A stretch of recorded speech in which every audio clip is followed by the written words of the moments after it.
Hi everyone, so this is my breakdown of Supergirl Season 3, Episode 12, titled For Good. So let's do top 10 WTF and then Easter eggs at the end. Careful for spoilers if you haven't seen it yet.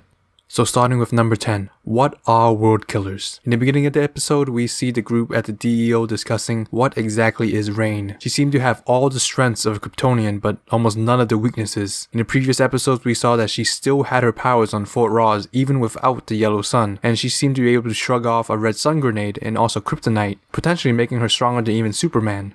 They come to the conclusion that Rain must be a genetically modified Kryptonian, someone who was born on Krypton but had her genetics modified by Kryptonian scientists, kinda like the Superman villain Doomsday.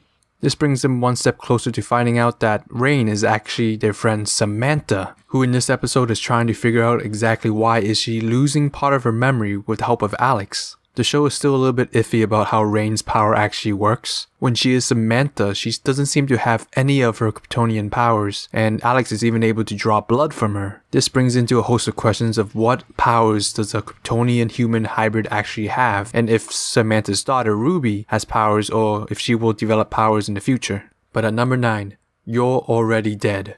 This episode sees the return of Morgan Edge, who is being portrayed by the show as some sort of conservative Republican stockbroker archetype. He immediately comes into conflict with Lena and James, continuing the conflict between him and Lena from previous episodes. After Edge almost dies in a hacked runaway car, he immediately accuses Lena of attempted murder in front of all her employees, setting up the main conflict of the episode, which leads to number 8, the return of Eve.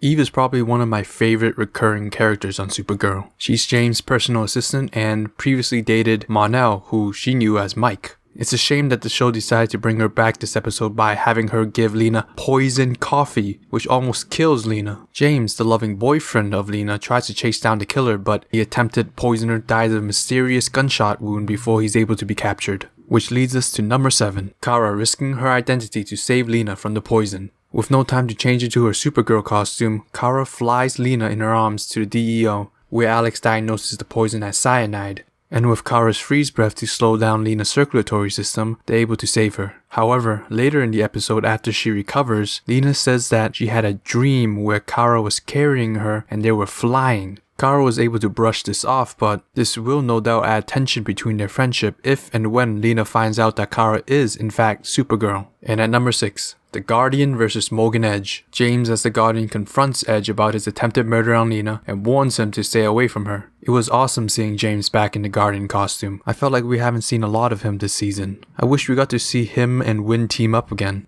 But at number 5, that man has picked on the wrong family. This episode saw the return of another character, Lillian Luthor, the mother of Lex and Lena Luthor. The last time we saw Lillian was the season 2 finale, when her plan was foiled and she managed to get away. In this episode, Lena was able to track her down because the disappearing bullet that was used to kill the poisoner was actually an old Luthor Corp project. Lillian tells Lena that the reason why she came back was to kill Edge and to protect her. She was the one who hacked Edge's car and tried to kill him earlier, and she tries to lure Lena to the dark side, reminding her that she is in fact a Luthor. And Lena surprisingly agrees to let her mother kill Morgan Edge.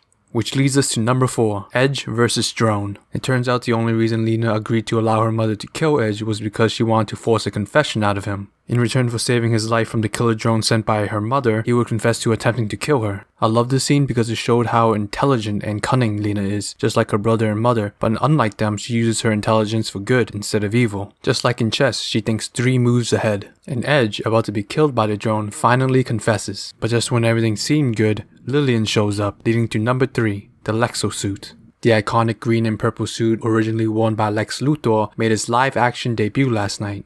And it was amazing. The suit first debuted in Action Comics number 544 in 1983, but you may know it better from the DC animated movie Superman/Batman Public Enemies, where a variation of the suit was worn by Lex Luthor. But this suit that Lillian wore comes with a kryptonite blade, which looked very badass. And with the suit, she was able to take on both Supergirl and Mon-el for a while before she was eventually defeated. Which leads us to number 2, in custody. In the end, both Edge and Lillian are taken into custody by authorities for their respective crimes. However, this leads to a couple of questions, like what will happen to Cadmus now that Lillian, the leader of Cadmus, is now in custody? And will Morgan Edge actually be found guilty considering his confession was technically taken under duress? Hopefully we get the answers to these questions in the coming episodes.